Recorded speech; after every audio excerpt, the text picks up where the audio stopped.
Welcome in, everyone. I'm Kathy Mock, and on behalf of the Board of Education and the Falcon Media team, we are so very honored and pleased to have with us today two very special guests who are going to be talking to us about the 9/11 Memorial Park. And I'm going to have our special guests introduce themselves. Sam Swager III, I'm the chairman of the Mahoning Valley 911 Memorial. And I'm Katie Guzzo. I am the Secretary-Treasurer of the Mahoning Valley 9/11 Memorial Park Committee. All right, thank you so much.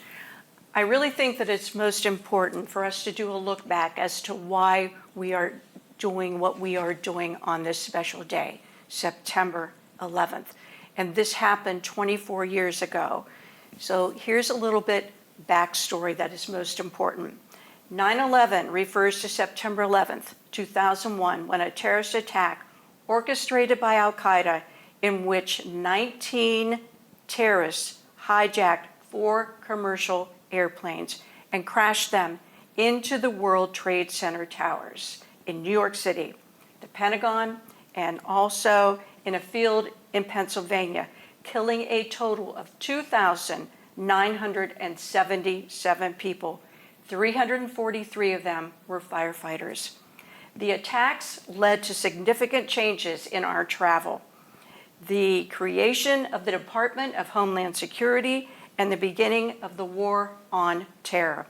Many from the attacks have had lasting health problems. And the Twin Towers were the 2 tallest buildings in New York City, and the Pentagon also was attacked and had significant damage as well as casualties.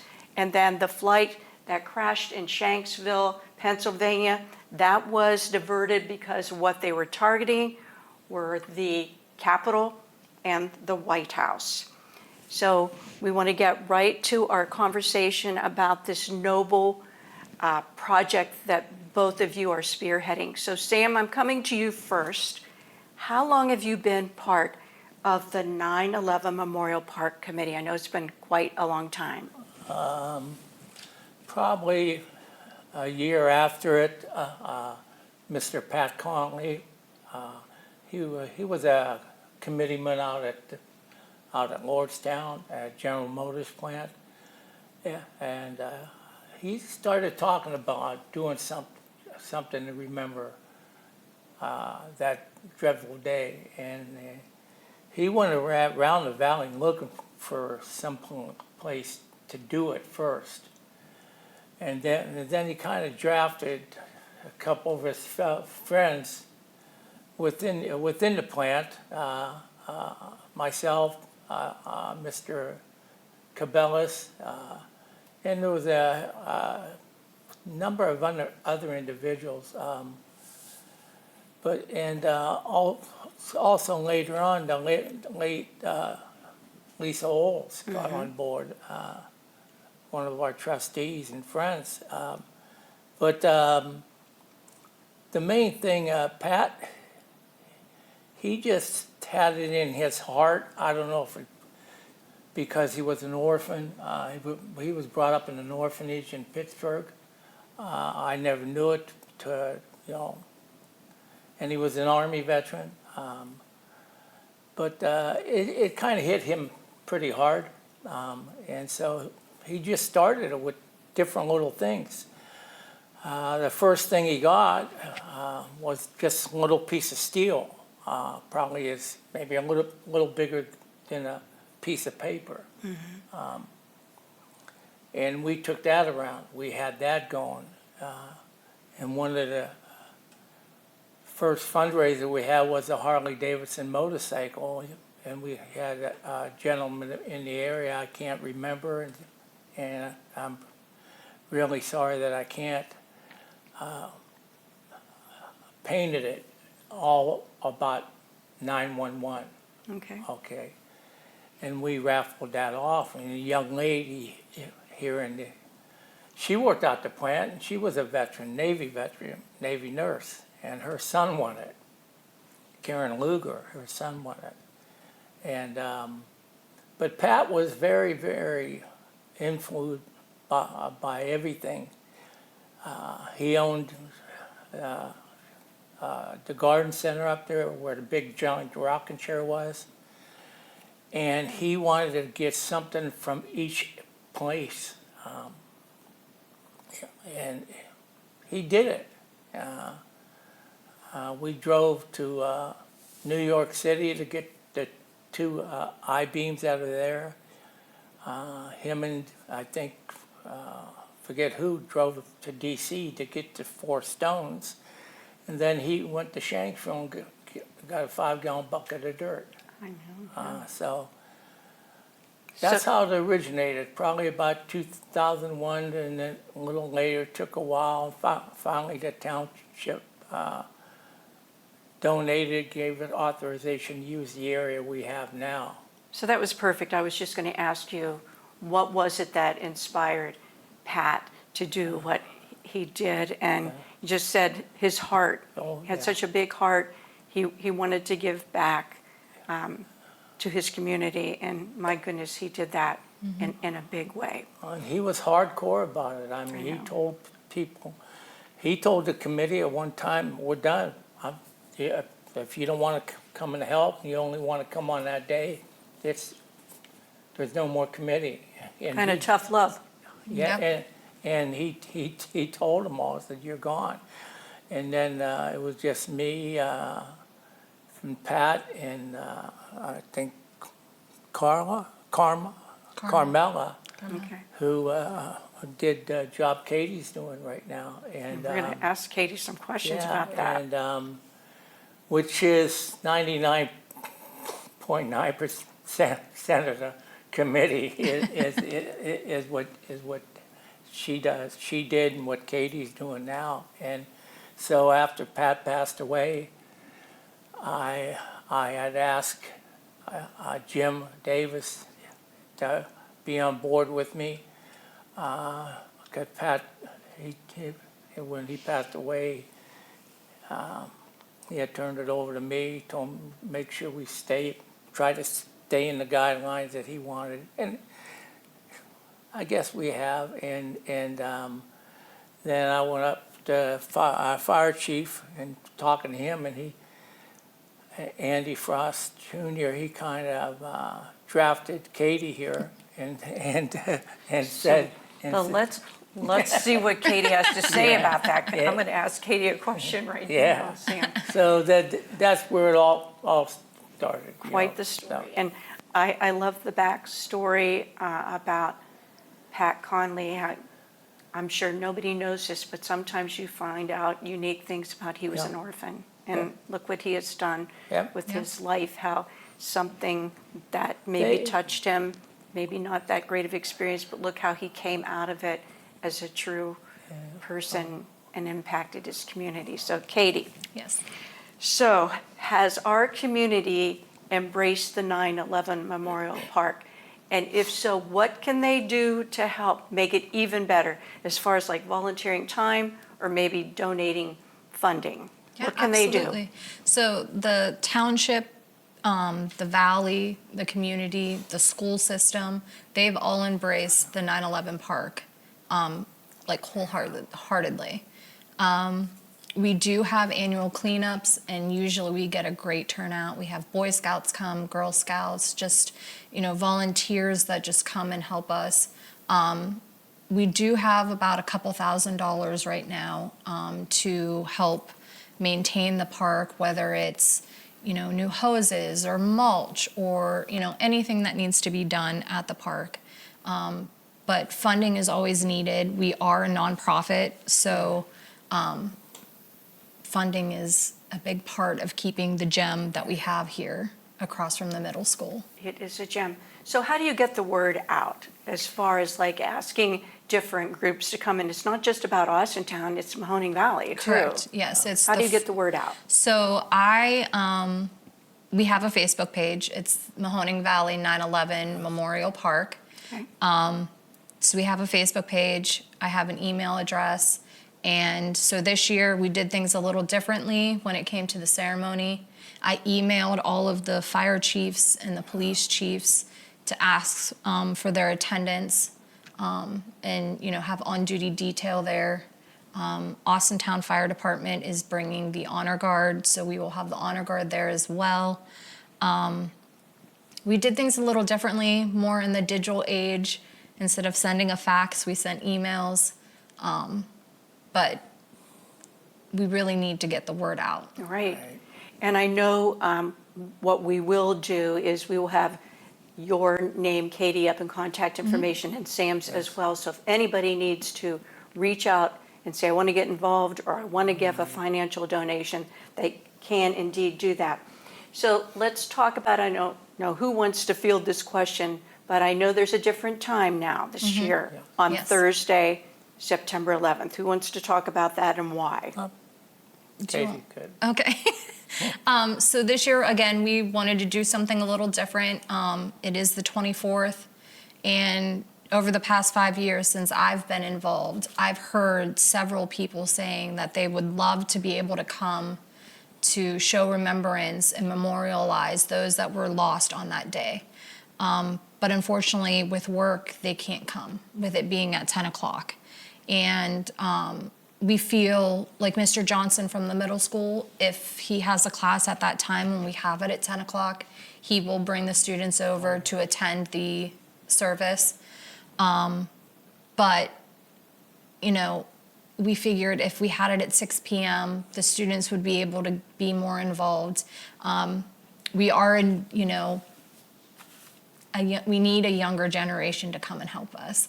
Our committee members are mostly above the age of 65. I'm being the youngest. So we need, yeah, sorry, Sam.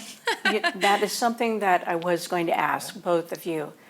There just seems to be maybe not the knowledge that we need to have of our younger people Yes. coming up. They need to understand what indeed happened on that day. And if you talk to people like my age and Sam's age and that, we can tell you exactly where we Right. were and what happened Yes. on that day. Yes. That day. I will say that the Austintown Local School District has been amazing with incorporating Yeah. that into, you know, their studies that day.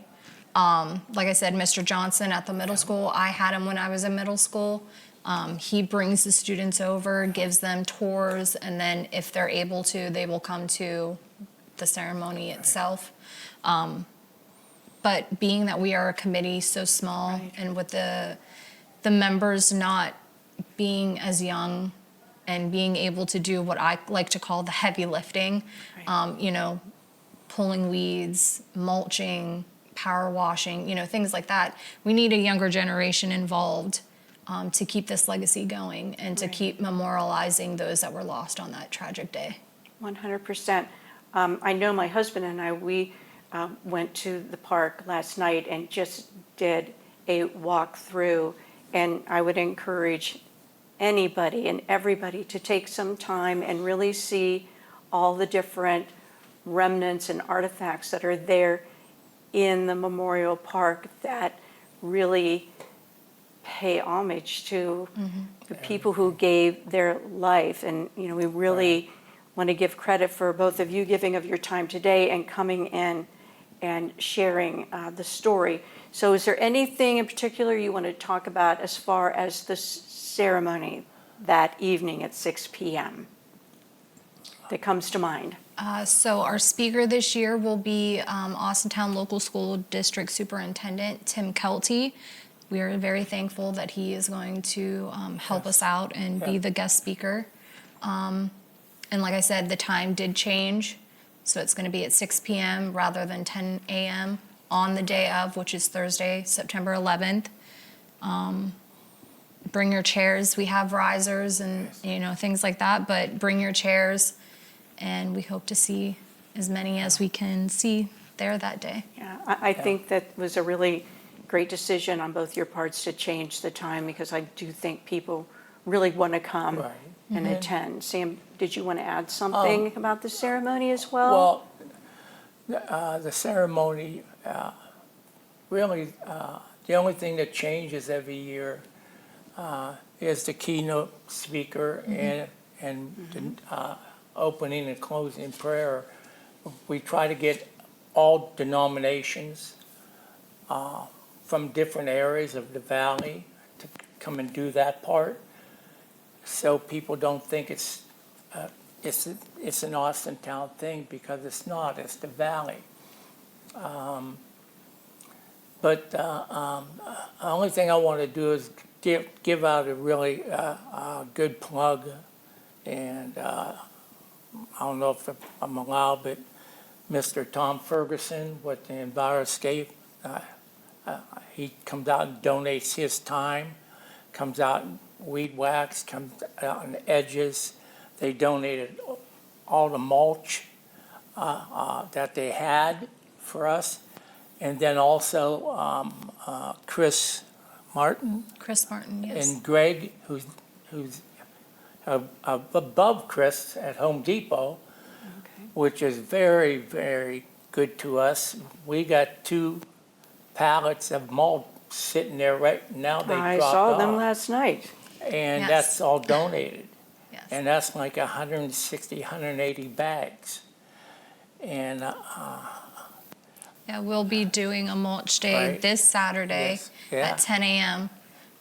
To finish what we didn't get finished. We Right. did, Enviroscapes was kind enough to, donate that mulch, and Yes. we spread all of it. yeah, And we did that on the 16th of August. Okay. So last weekend was the fair, so. we need help. We kind of gave people a break. Yeah. But we will be spreading mulch again this Saturday at 10 a.m. at the park. And I have to go see the Honor Society. I think it's Mrs. Morton. Yes. Mrs. Morton, once I leave the studio, I'm going to grab her and see about get the honor students there. They need service hours. Yes. Service hours. I've already talked to the junior ROTC, and I'm going to talk to Mr. Klein and all them before I leave. So we're going to try to get in. Like Katie said, this school has been overwhelmed for us over there. Helping us on that day, helping us throughout the year. And Choir's always all there. that, Yes. and, Junior ROTC will be there to support. and we even got a choir from New Springfield. New I Springfield. think they were there Mr. last year. I Klein. think that's good. The Little- diversity. Yes, Yes, Mr. Little Miss Klein. Austintown is gonna say Yeah. the Pledge of Allegiance. Yes, So we're And, trying That's to, new. yeah, That's new. that is So- very new. that's new, and so it's the only thing I think Pat would be up there going like this to me is we cut down a lot of trees Yeah. this year, but and he's probably up there just. But I think he would love it because it opened it up more. They were so big and overwhelming that you could not see the chapel, you could not see the I-beams, you could not see. The only thing you could see was the gazebo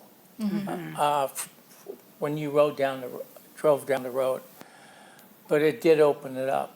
We cut down like 13 trees. 13 or 14, yeah. So pine there tr- weren't plants tree. really growing under the pine Yeah, trees either right. because they were so big and overwhelming. Okay. They just shaded the whole park. So I know, again, like I said, my husband and I walked through and noticed all the different benches that were Yes. sponsored by individuals and Yes. businesses. And then I know there are bricks. Is that still an option Yes. that people Yes. could Yes. buy brick Yes, in there's- memoriam of a family member? I got Yes. to get more forms to put in the Yeah, mailbox. there are forms in a mailbox Yeah. in front of the chapel. Yeah. Okay. You can fill one of those out and then mail Right. it.